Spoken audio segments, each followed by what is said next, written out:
habíamos visto la clase pasada, dentro de las técnicas de análisis térmicos, habíamos visto análisis termogravimétrico, TG y su primera derivada DTG, y análisis térmico diferencial DTA.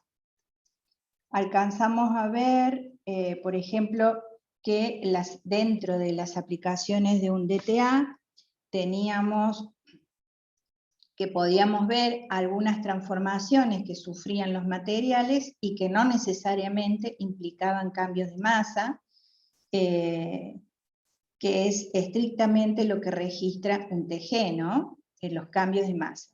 También les había comentado que normalmente los cambios de masa, en general, o en su gran mayoría, implican pérdidas de masa, pero hay procesos que también implican aumentos de masa, por ejemplo, por decirles, ciertos óxidos sometidos a determinada programación de aumento de temperatura y en atmósferas oxidantes pueden sufrir, dependiendo de los estados de oxidación de sus componentes, pueden sufrir cambios de conformaciones estructurales que impliquen oxidaciones, y en esos casos estaríamos aumentando las masas. Un caso muy típico es, que no tengo acá el termograma, pero caso muy típico, que ya lo vamos a buscar y se los paso, de una variedad de los óxidos de uranio. Pero si no, en general estaríamos hablando de pérdida de masa, pero vamos a hablar de cambios de masa en un TG y en un DTG su primera derivada. Mientras que un DTA, donde veíamos, en este caso, como dijeron las chicas, diferencias de temperaturas entre la muestra de referencia, que es normalmente la temperatura que tiene el horno, es decir, la programación a la cual se ha sometido el horno, y las temperaturas que estamos chequeando en el portamuestra, donde está la muestra problema de estudio, que es la que va a sufrir las transformaciones, que pueden implicar cambios de masa o no, como ser casos de fusión y cristalización, cambios de estructuras cristalinas, que son de los más conocidos o más frecuentes. También podemos observar reacciones químicas involucradas, etc. Entonces, acá les he citado algunas de las tantísimas transiciones o transformaciones que podemos ver por estas técnicas, de las cuales ya hemos mencionado en otras oportunidades: transición en fase, fusión, sublimación, descomposición, transición vítrea, oxidación, etcétera, etcétera. Bien. En esta tablita simplemente les listo que para algunos de los procesos que transcurren en el material que estamos estudiando por efecto de la programación de temperatura y por efecto del gas que circunda el horno mientras estamos realizando el ensayo, mientras transcurre el programa de temperatura, les listo cuáles serían los comportamientos que vemos en función de cada tipo de proceso que registra el material, que pueden ser endotérmicos o exotérmicos, o algunos, como podemos ver, que tienen dos crucecitas. Va a depender en ese caso si el gas circundante es de tipo oxidante o neutro, por ejemplo, que podamos observarlo en un momento, la transformación como un pico endotérmico, y dependiendo en otro momento lo podemos ver como exotérmico, y muy probablemente tenga que ver con el gas que estemos utilizando en ese momento. Habíamos visto las transformaciones en polímeros, que podían ser totalmente utilizada, esta técnica. Esto lo vimos, ¿no es cierto? Sí, lo vimos. Estas técnicas eran muy utilizadas para estudiar las transiciones en polímeros, lo cual en los polímeros podemos detectar, que les había mencionado, distintos tipos de transiciones o transformaciones, como ser la temperatura crítica,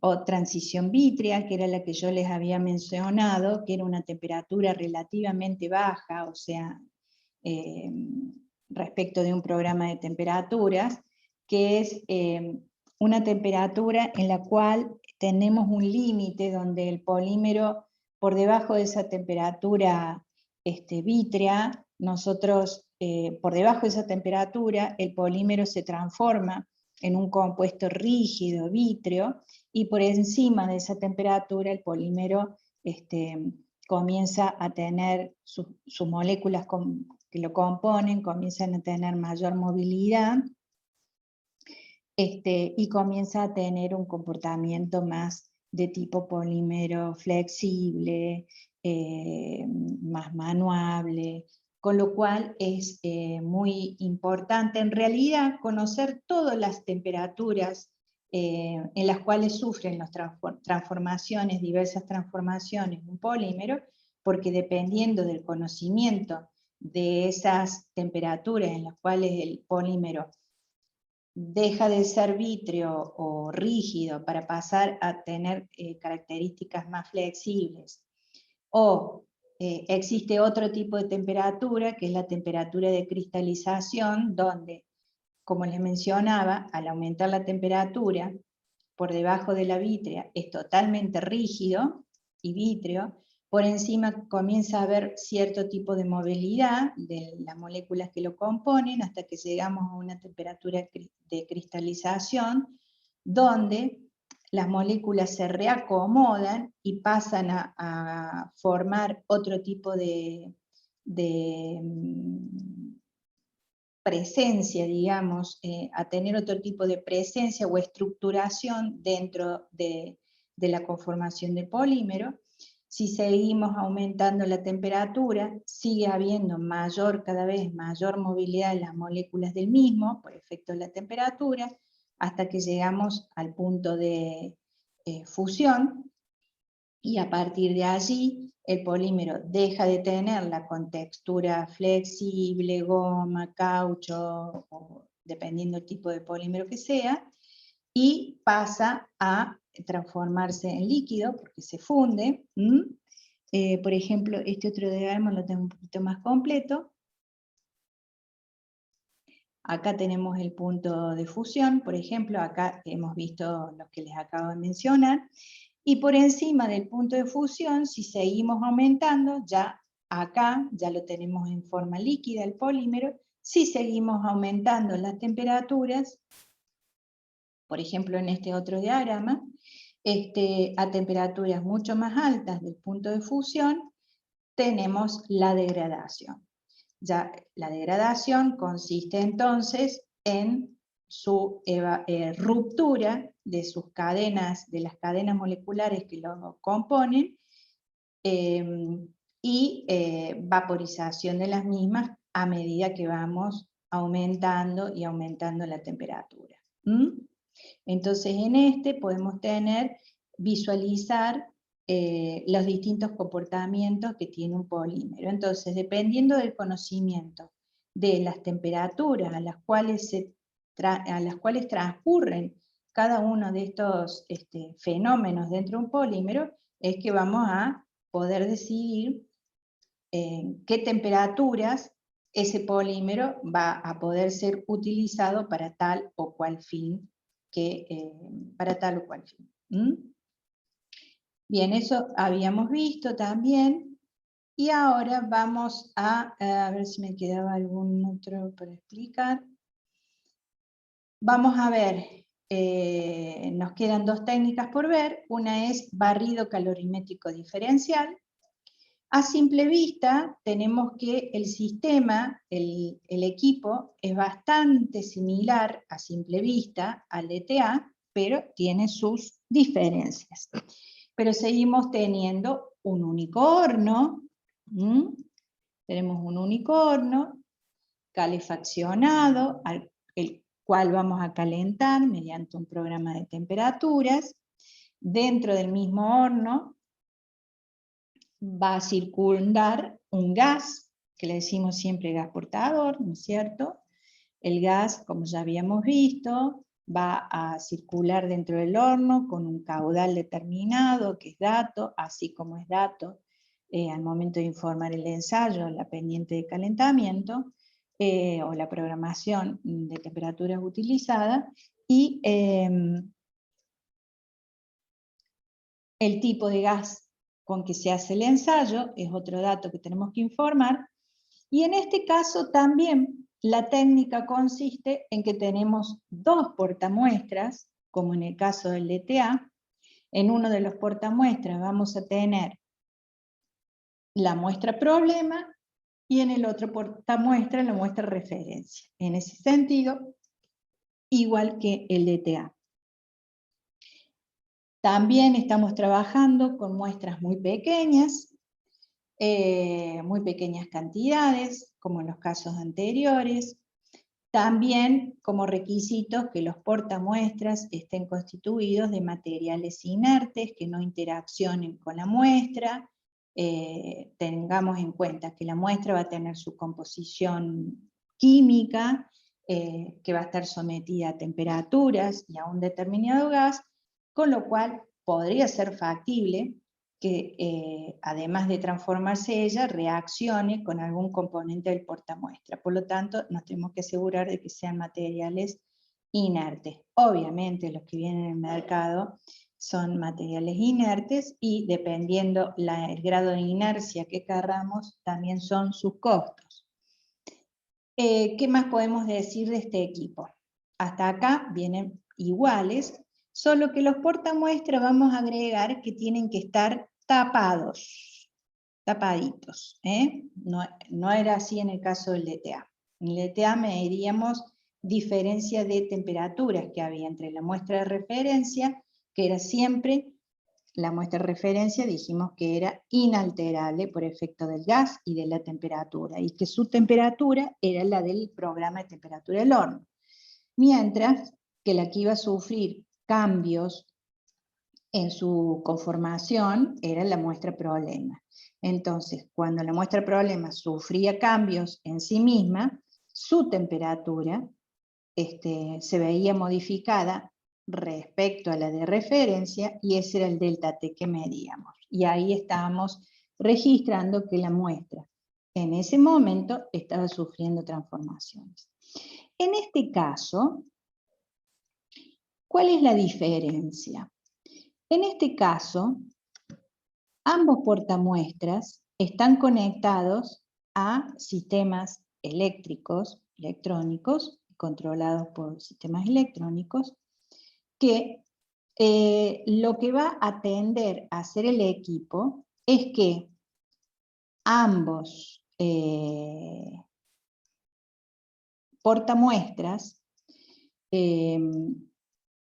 estén todo el tiempo a la misma temperatura, uno respecto al otro.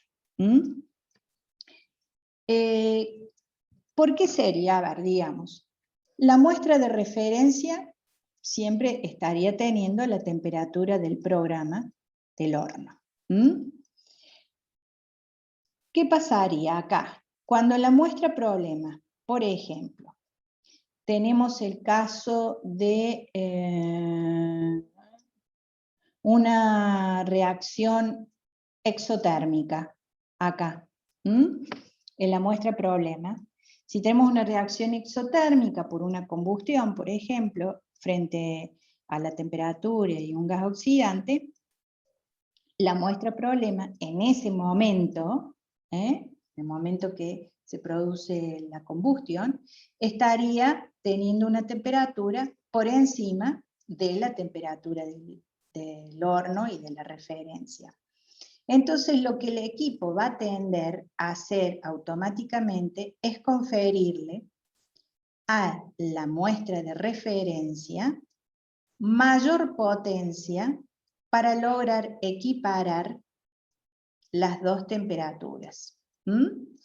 Esto se logra mediante un control eléctrico y electrónico. Entonces, le confiere el equipo mayor potencia, que obviamente la registra y la mide, para llevar esta temperatura a la misma que esta. Vamos a tener entonces un delta T de la temperatura que le correspondía originariamente, que es la temperatura del programa, y ahora, luego de una fracción de tiempo, una temperatura mayor que la que le está confiriendo a partir de incrementar su potencia para calentarlo más y equiparar la temperatura. ¿Qué mide entonces este equipo? Delta H involucrados en los procesos que se ocurren en la muestra problema. Pero ¿cómo mide los cambios de energía que suceden en la muestra problema?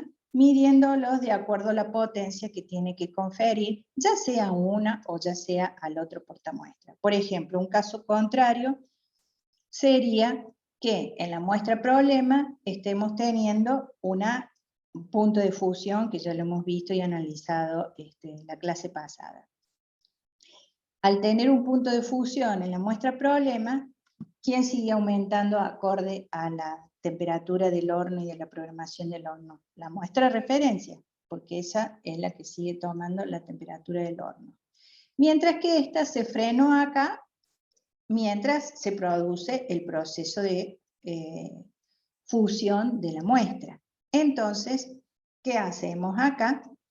El equipo le da potencia a este crisol, este portamuestra, para tratar de llevar la temperatura que acá se está transcurriendo, que está transcurriendo en este portamuestra, equipararla a la de este. Entonces, en este caso, le está dando energía, potencia acá, para llevarla, luego de algunas fracciones de tiempo, llevarla a esta y poder equiparar. ¿Qué es lo que busca el equipo? Que siempre haya un delta cero. Un delta cero entre una en total, digamos. La potencia va a estar controlada por un controlador de voltaje y por lo tanto podemos medir, ya sea que le demos a un portamuestras o al otro portamuestras.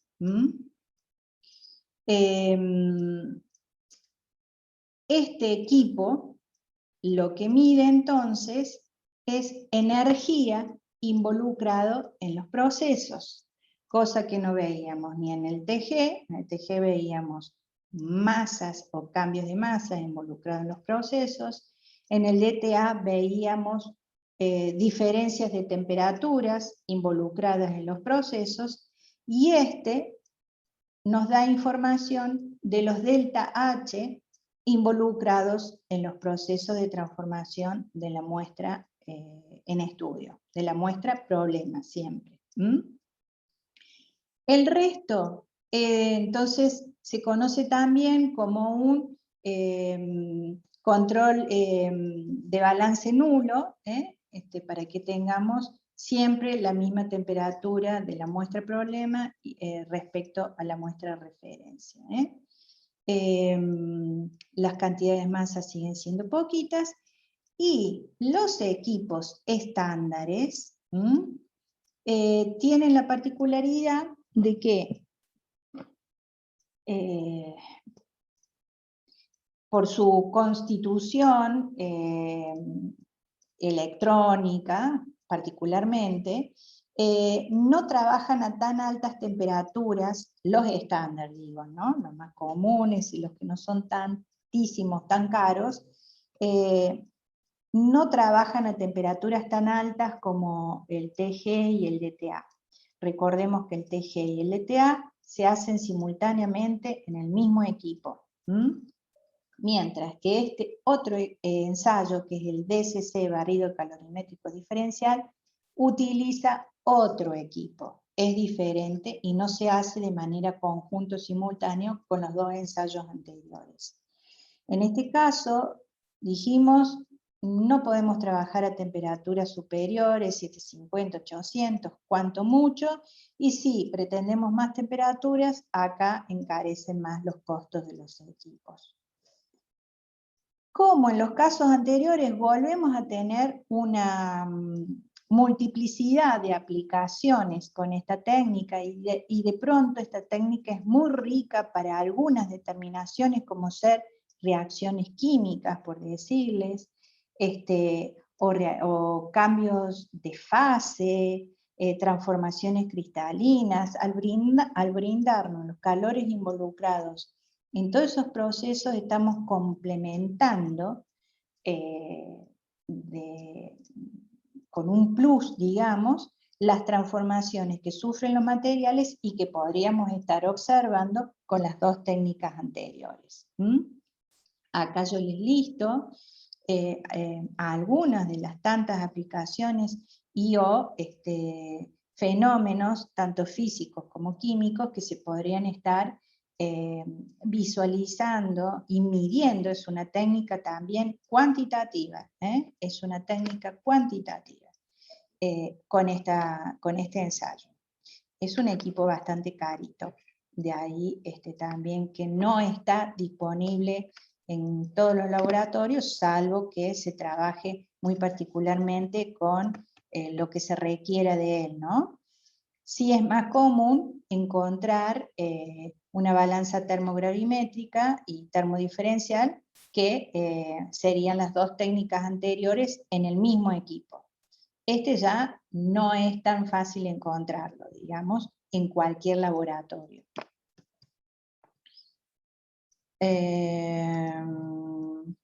Acá, por ejemplo, a ver, que este es un ensayo de barrido calorimétrico diferencial, DCC, esta es la sigla en inglés, que está hecho de temperatura ambiente hasta 550 grados, la velocidad de calentamiento 10 grados centígrados por minuto, y el caudal de gas portador 50 mililitros por minuto, de nitrógeno en este caso.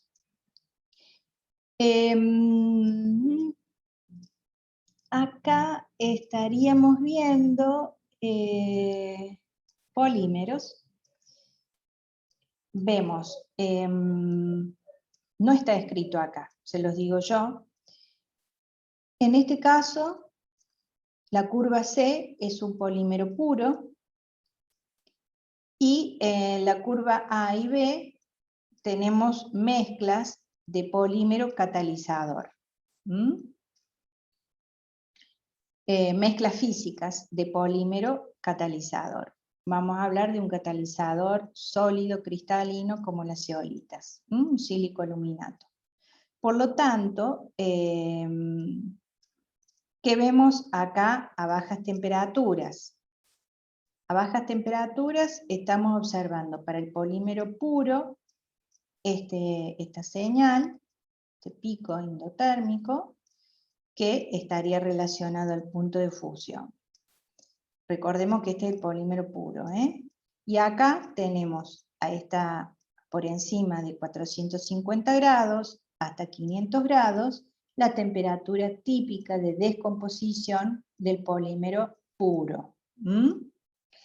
Ambas señales, no la de punto de fusión, pero sí la de descomposición del polímero puro, en este caso la vemos endotérmica, porque está hecho en atmósfera neutra, digamos, ¿no? De nitrógeno.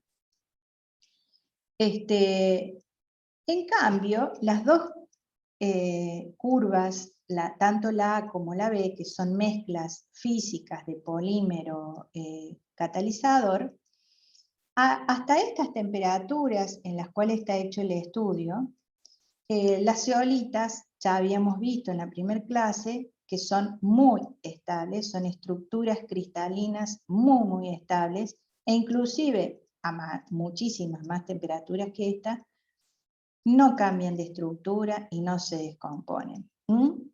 Por lo tanto, la señal que vemos acá es la debida únicamente al polímero.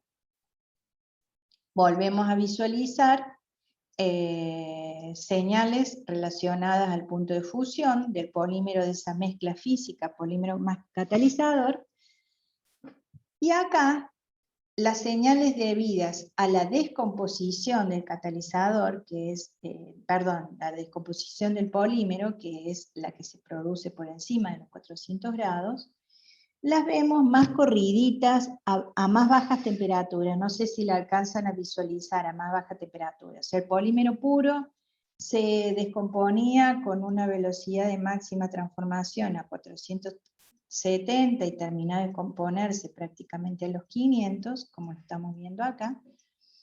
Mientras que la mezcla de polímero con catalizador vemos que se ha corrido la descomposición a menores temperaturas, 419, 425, acá debemos estar teniendo distintos tipos de catalizador. ¿Qué me pueden decir de este termograma? Yo le estoy leyendo lo que dice ese gráfico.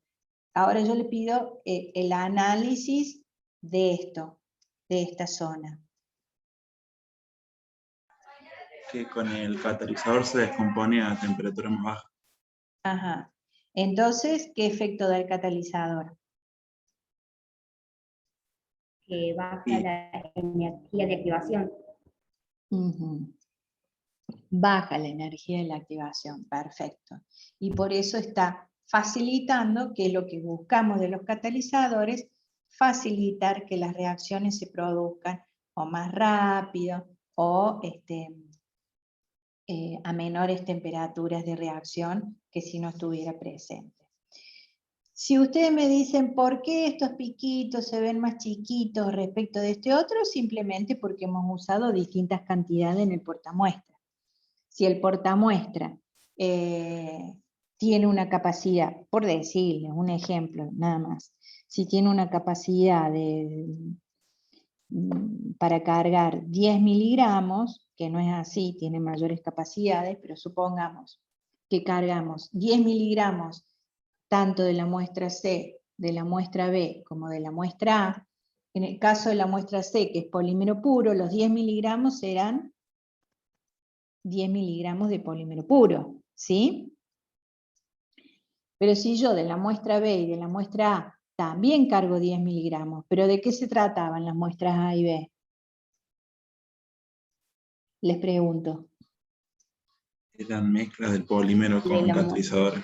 Claro, eran mezcla de polímero con catalizador. Si yo estoy pesando 10 miligramos en cada portamuestra de la muestra A y de la muestra B, ahí, si la muestra es mezcla de polímero más catalizador, estoy teniendo menor cantidad de polímero en A y en B que en C.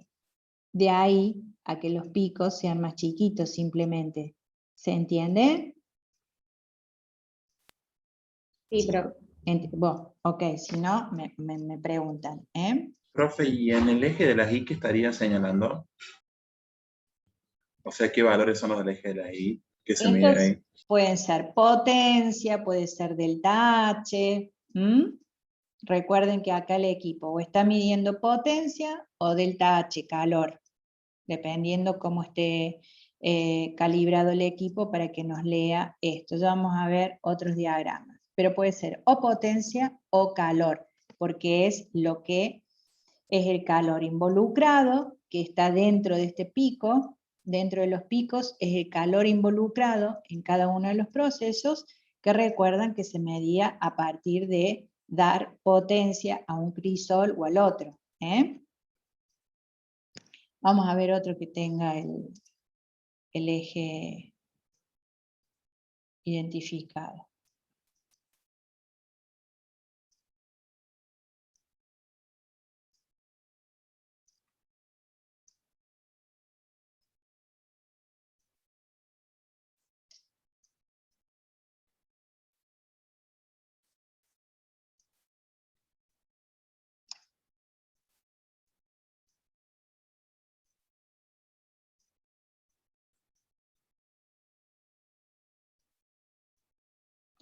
A ver, no, ese es este es un TG.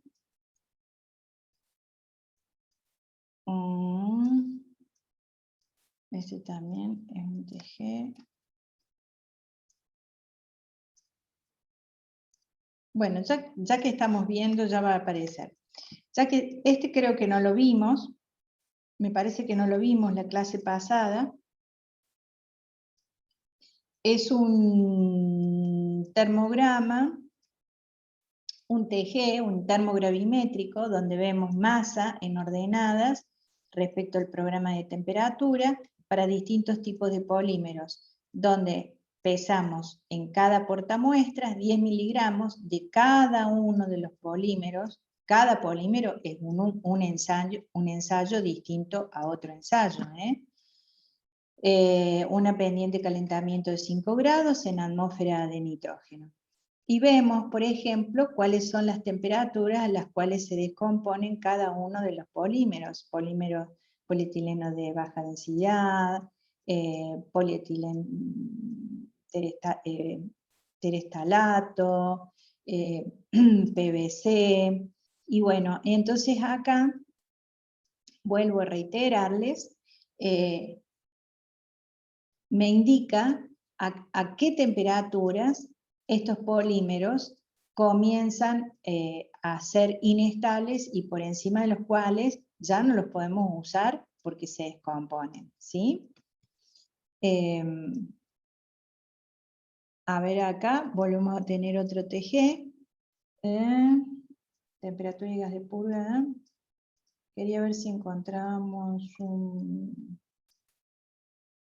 Bueno, pero bueno, vamos a ir analizando todo. Este es de TG, también esto lo habíamos visto. Este también lo vimos la semana pasada, esto era el coqueado, y podíamos analizar y cerrar el balance de masa con el coque y catalizador después de una reacción, ¿recuerdan? Eso ya lo habíamos visto. Acá que estamos viendo, descomposición de dos tipos de biomasa, que también son procesos químicos que hacemos en el laboratorio, procesos de transformación de residuos de biomasa en contacto con catalizadores, y nosotros buscamos siempre obtener moléculas de alto valor agregado, como moléculas plataformas, que le decimos moléculas plataformas, para partir de ahí a sintetizar otras moléculas de interés de usos de tipo fármacos, cosmetológicos, que son de tipo química fina muy caros, o bien transformarlos dependiendo tipo catalizador, transformarlos en rangos de combustibles líquidos, en fin. Entonces, antes les hacemos los distintos tipos de biomasas que vamos a poner en contacto con los catalizadores, así de la misma forma que ponemos en contacto los residuos de distintos residuos plásticos con catalizadores. Antes siempre hacemos un análisis térmico de la muestra problema sola, así como vimos recién lo de los polímeros puros. Acá estamos haciendo un TG de las biomasas que estamos utilizando puras antes de ponerla en contacto con el catalizador. Tenemos cáscaras de arroz y cáscaras de maní. Vemos que las cáscaras de arroz, partimos que 100% del crisol acá, y las cáscaras de arroz se terminan consumiendo completamente por efecto de la temperatura y el gas circundante a 550 grados. Mientras que en las cáscaras de maní no se consumen plenamente ni completamente hasta la temperatura de ensayo.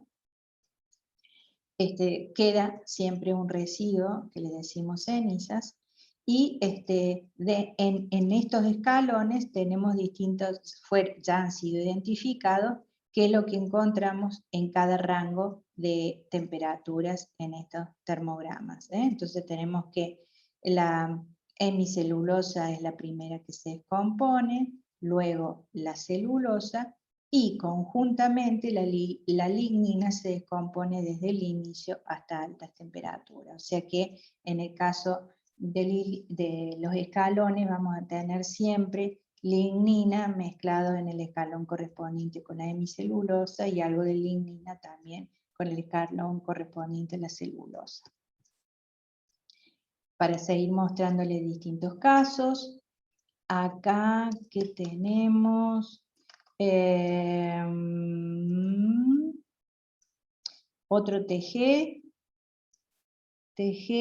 en una mezcla física de polímero de polietileno de baja densidad y cáscaras de maní 1 a 1, sin catalizador. Estas son mezclas de residuos plásticos, en este caso polietileno, más residuos de la industria manicera, que son las cáscaras de maní. ¿Por qué lo mezclamos? Porque también estamos ensayando, en lugar de analizar la conversión o transformación de residuos plásticos con catalizador y ver qué producto nos dan, por un lado, y la transformación de las cáscaras de maní más catalizador y ver qué producto nos da por otro lado, hacemos mezclas de los dos residuos y después los probamos con catalizadores y vemos qué obtenemos. Hemos obtenido cosas muy interesantes que hemos visto que conviene ampliamente para determinadas circunstancias mezclar los residuos de biomasa con residuos plásticos y obtenemos una mejora notable en los productos que estamos buscando. Pero bueno, antes de ir al proceso catalítico, siempre, como les digo, hacemos un análisis térmico de lo que son lo que utilizaríamos como alimentación o lo que queremos transformar dentro del reactor antes de que se ponga en contacto con el catalizador. Y entonces acá tenemos el análisis térmico, donde estamos viendo que conjuntamente tenemos dos escalones notables dentro de uno de los escalones más importantes, que es la transformación del plástico, pero que también va unido de una de las transformaciones también de los componentes de la biomasa. Y acá, a más baja temperatura, estamos también visualizando un hombrito y otro más pronunciado de las transformaciones de la hemi y de la celulosa. Entonces, ¿qué nos indica esto? A ver, un poco este ensayo antes de poner esta alimentación en el reactor en contacto con el catalizador, decir, bueno, a ver, ¿a qué temperatura voy a poner el horno, el reactor? ¿A qué temperatura voy a poner el reactor cuando además ya esté en contacto esta mezcla de alimentación con el catalizador? De ahí a por qué hacer estos estudios antes de ir directamente a la reacción propiamente dicha. Acá este ensayo me está diciendo, a ver, si el polímero puro, que ya lo vimos en ensayos anteriores, se descompone entre 450 y 500 grados, cuando yo lo ponga en contacto con el catalizador me va a bajar la energía de activación, me va a bajar la temperatura de reacción. Entonces no hace falta que el reactor lo ponga a 500 grados, puedo poner el reactor a 400 grados o a 450, me ahorro energía en el costo, digamos, ¿no?, del proceso. ¿Vamos bien hasta acá? Ustedes interrúmpame, ¿eh?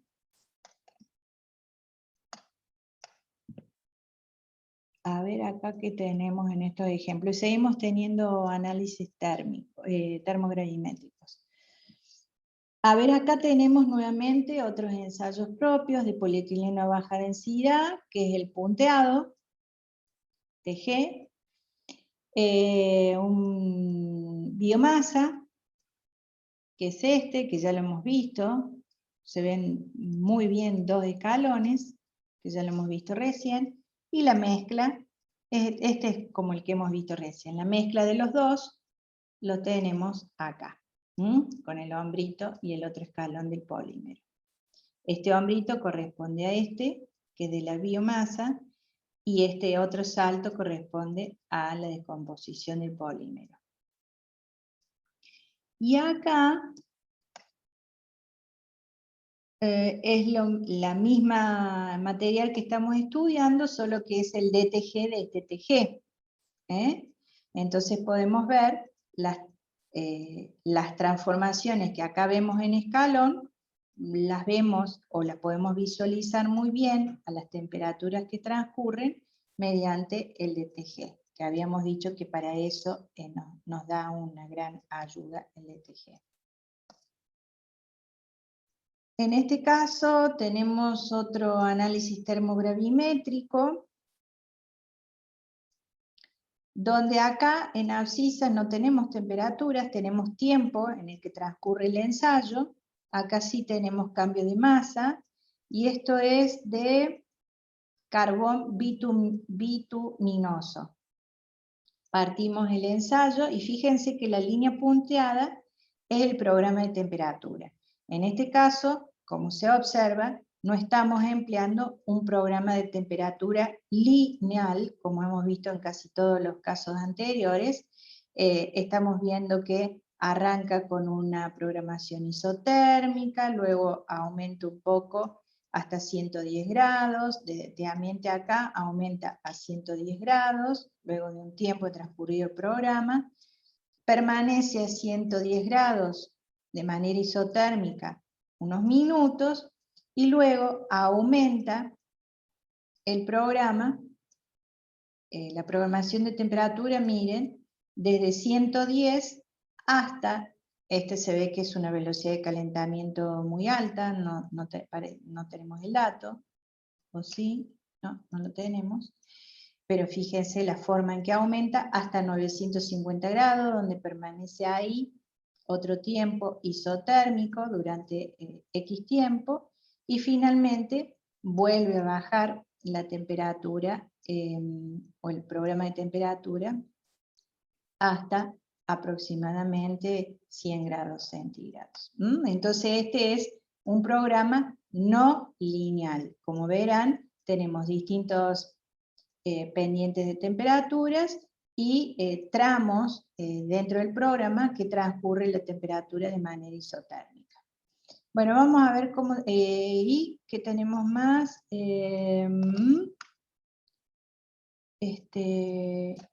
Y también se ha variado dentro del ensayo los gases con los cuales se está trabajando dentro del ensayo.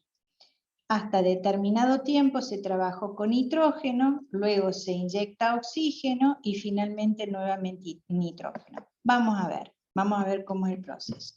Carbón bituminoso, bueno, es un compuesto orgánico, tenemos carbono e hidrógeno.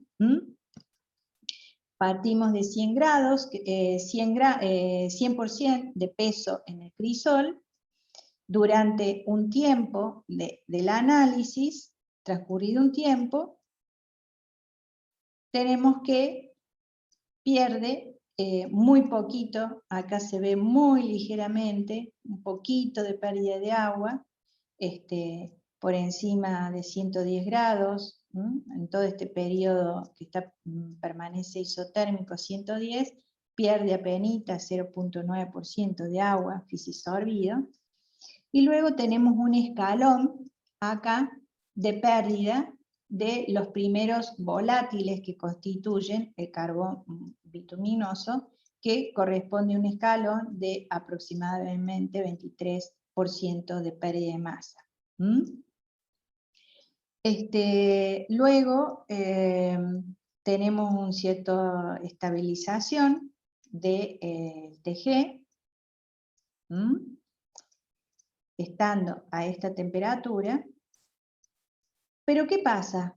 Que permaneciendo a esta temperatura en atmósfera de nitrógeno, no hemos tenido transformación. ¿Qué hacemos entonces? A esta temperatura se cambia el gas y se inyecta un gas oxidante.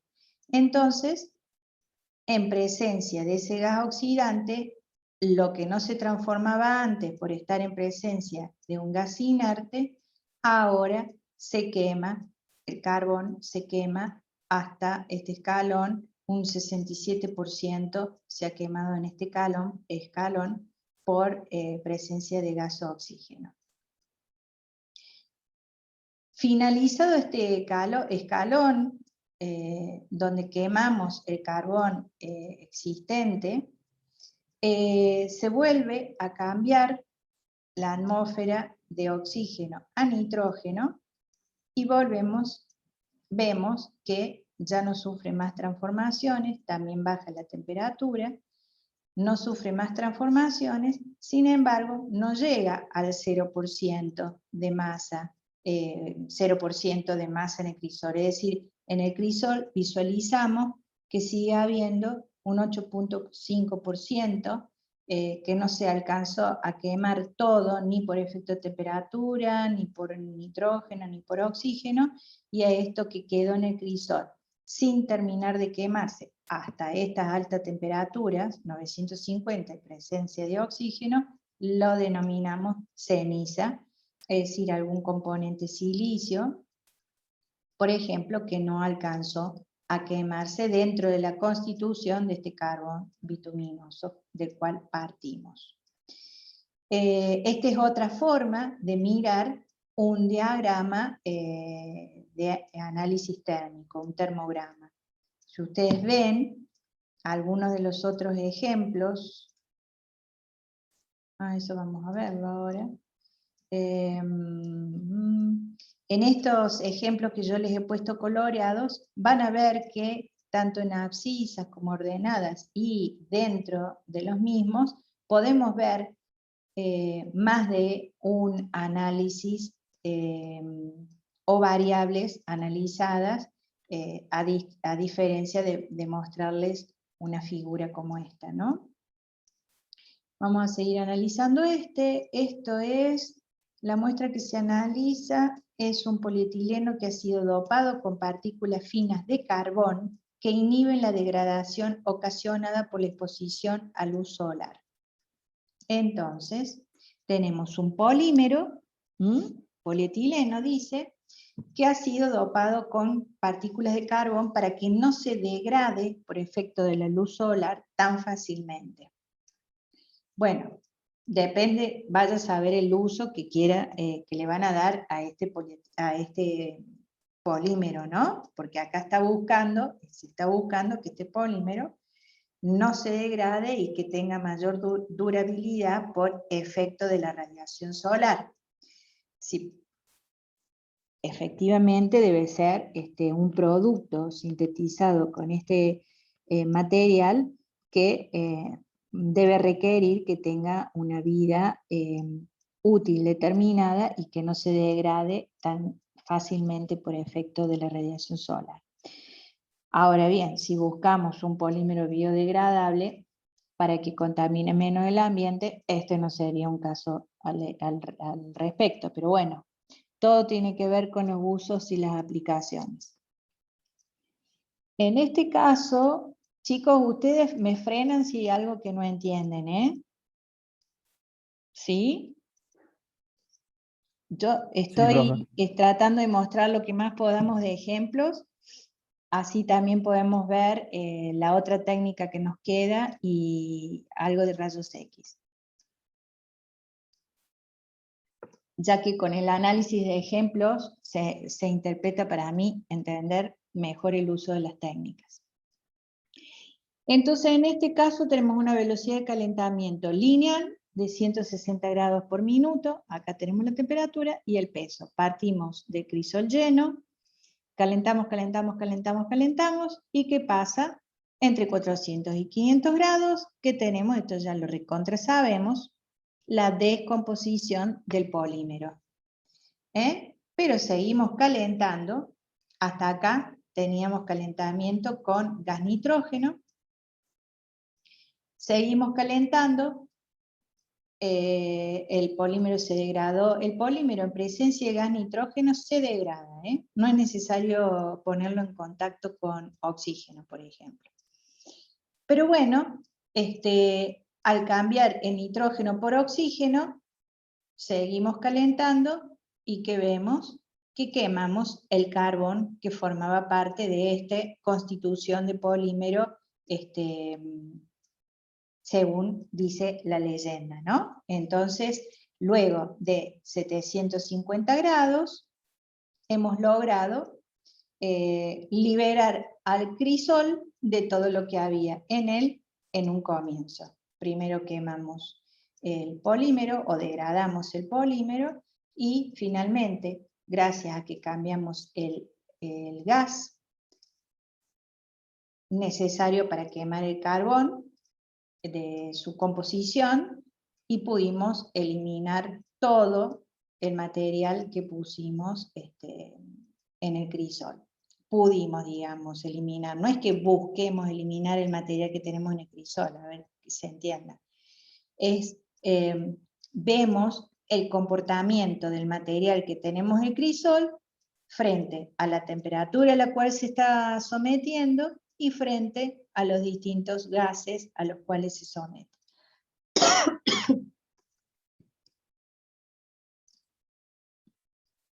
Este es el ejemplo que habíamos visto del oxalato de calcio. Este también es un análisis termogravimétrico. También se trata de una biomasa. En las biomasas tenemos varios escaloncitos más difíciles de ver con los escalones, pero sí los vemos mejor con los DTG. Los escalones quizás no son tan pronunciados, como ustedes verán acá, pero sí logramos ver que esos escalones se visualizan muy bien con los DTG y acá. Y estos son los distintos componentes de esta biomasa, que en este caso es bagazo de caña.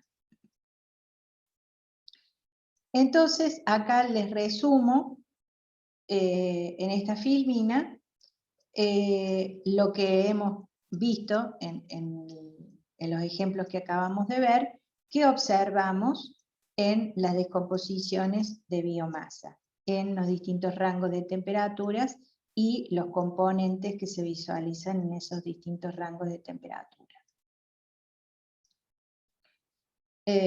Acá es otro ejemplo.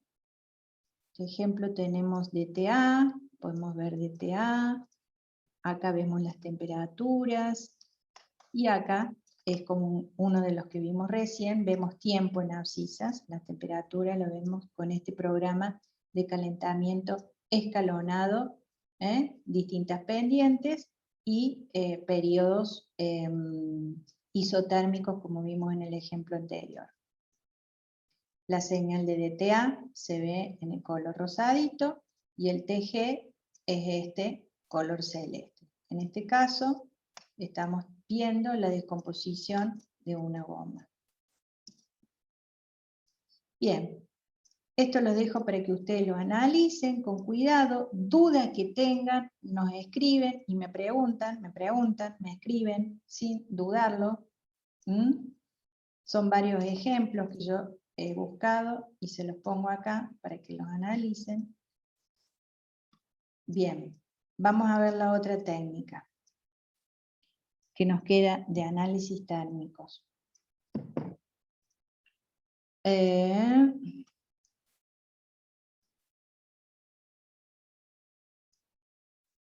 Acá les pongo aplicaciones de DCC, pero realmente un DCC, salvo por el límite de temperatura que pueda tener el equipo, se ven absolutamente todas las transformaciones que pueda sufrir un material por efecto de la temperatura y del gas que lo circunda, calor específico y propiedades que varían con el calor específico, transiciones de fase, determinación de punto de fusión, qué parte es amorfa y qué parte cristalina de un polímero, cinéticas de reacción, descomposiciones, etc.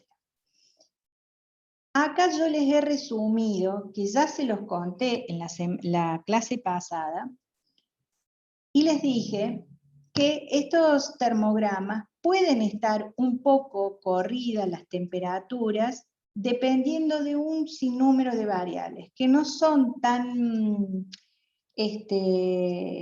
tan gráficos, tan repetitivos, tan de referencias como un patrón de difracción de rayos X, que es lo que vamos a ver ahora, o como un IR, y que todo esto tenía que ver y que se veía influenciado el termograma por la velocidad de calentamiento que usáramos, por el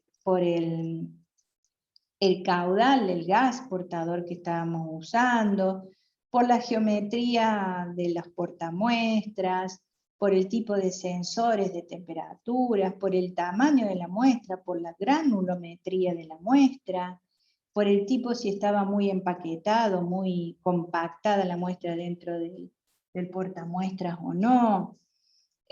Muchas de las condiciones operativas influencian en el dibujo o el termograma, que puede estar un poquito más corrido hacia mayores o menores temperaturas. Por eso siempre, si queremos comparar, tenemos que hacerlo lo más parecido en condiciones operativas y equipo, no posible, con lo que querramos comparar. Bueno, acá nuevamente le pongo otro resumen. Bien, este es cómo preparamos las muestras para los DCC, o sea, el barrido calorimétrico. Y acá vamos a la última técnica de análisis térmicos que vamos a ver hoy, y vemos en esta cátedra, digamos.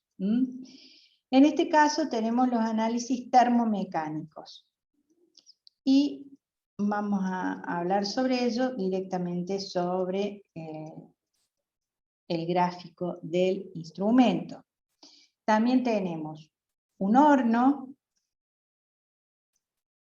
el cual va a estar calefaccionado y controlado mediante un control de temperaturas. Puede circundar gas, como los otros también. Y esta técnica mide particularmente las transformaciones que puede sufrir la muestra en estudio por transformaciones de tipo de crecimiento, de contracción, de extensión, de flexión, de movimiento, o sea, transformaciones más bien de tipo elásticas, por así decirla, de torsión, flexión. No trabajamos con muestras en polvo, como en los casos anteriores, no trabajamos con muestras en polvo ni con granulometría determinada, sino que en este caso trabajamos con lo que se llaman módulos o probetas. Acá la muestra sería una probetita, un cilindrito del metal, la fundición, lo que querramos analizar, constituido por un cilindrito muy pequeñito, de un determinado peso y dimensiones. Ese cilindro estará dentro del horno, como ya dije, con control de temperatura y también puede ser de gases.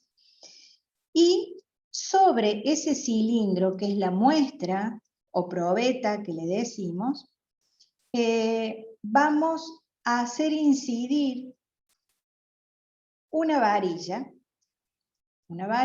que es esta, que acá tienen una punta o un cabezal de cuarzo o de algún metal inerte, platino puede ser.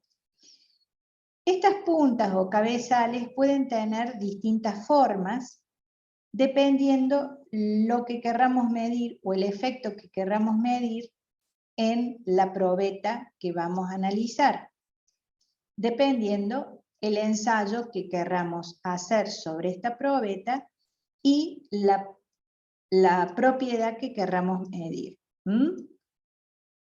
Entonces, a ver, podemos medir para caracterizar la expansión lineal, transiciones de vidrio, puntos de reblandecimiento de materiales mediante la aplicación de fuerzas, expansión, penetración, flexión, tensión, contracción, hinchazón, deformación, ya sea de manera estática o en movimiento. ¿Por qué? Por esto. Es decir, tenemos la varilla. Esta varilla va a tener un registro en el cual acá le va a estar confiriendo una carga que hace presión, esta varilla, sobre este cabezal, y esto por supuesto sobre la muestra en estudio.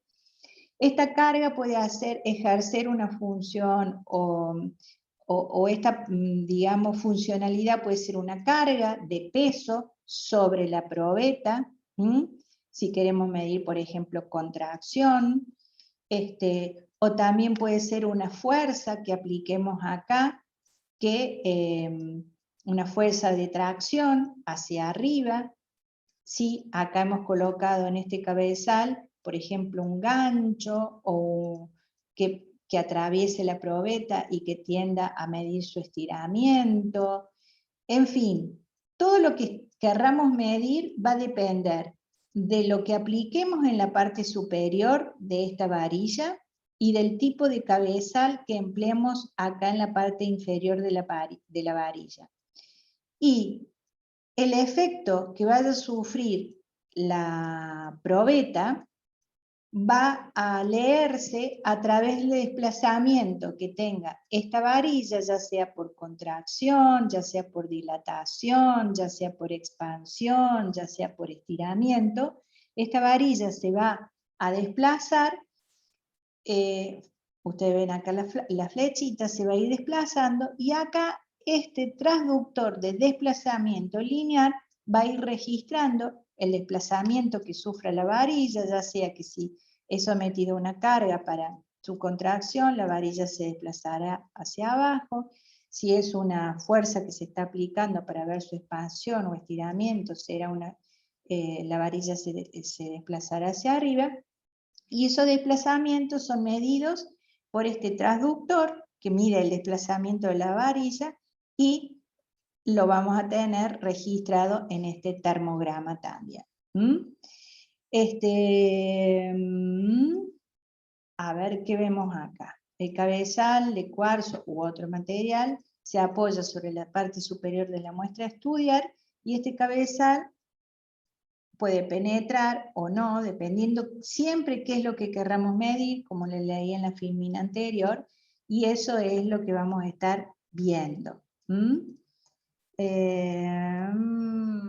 Acá dice la carga aplicada puede hacerse manualmente o de manera automática. Ya sabemos que la mayoría de los equipos modernos, cuando algo se hace manualmente es porque estamos hablando ya de un equipo obsoleto o viejito que sigue trabajando bien y dándonos algunas informaciones, pero lo moderno ya viene todo automatizado. Y fundamentalmente entonces medimos cambios en las dimensiones de la muestra. La muestra es la probeta, el cilindro, que puede ser un polímero, puede ser una fundición de determinados materiales, puede ser algún tipo de cerámicos, puede ser algún metal puro, una aleación. Conocemos la carga o la fuerza que se aplica, porque eso es lo que tenemos en la parte superior y es un dato. La deformación que sufre la probeta es lo que lee el transductor y lo que registra en el registrador, y entonces de allí observamos el comportamiento del material en estudio frente a este tipo de fuerzas a las cuales son sometidos, para ver ya más bien sus propiedades mecánicas frente a distintos tipos de ensayos que le podemos hacer con este equipo, que también es muy interesante y muy importante para toda ya la parte tecnológica, ¿no? Bien, a ver si acá terminaríamos con esta técnica, a ver si me queda algo más. bueno, traté de escribirle porque no todos, esta técnica no figura en muchos libros, así que traté de escribirles algo también acá. Aquí estaríamos terminando con análisis térmicos.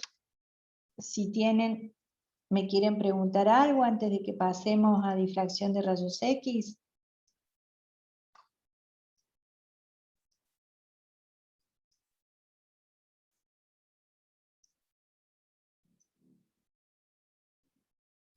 ¿Hola? ¿No? Bueno, hagamos lo siguiente. Lean, repasen, vean el video y lean del libro. Y las dudas que tengan me preguntan por mail o quedamos de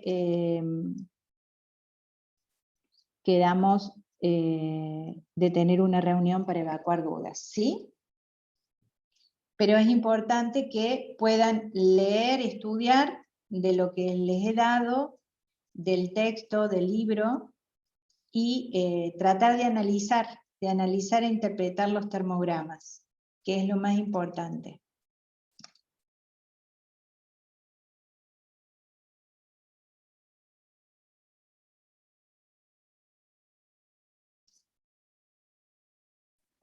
Bueno, profe, gracias.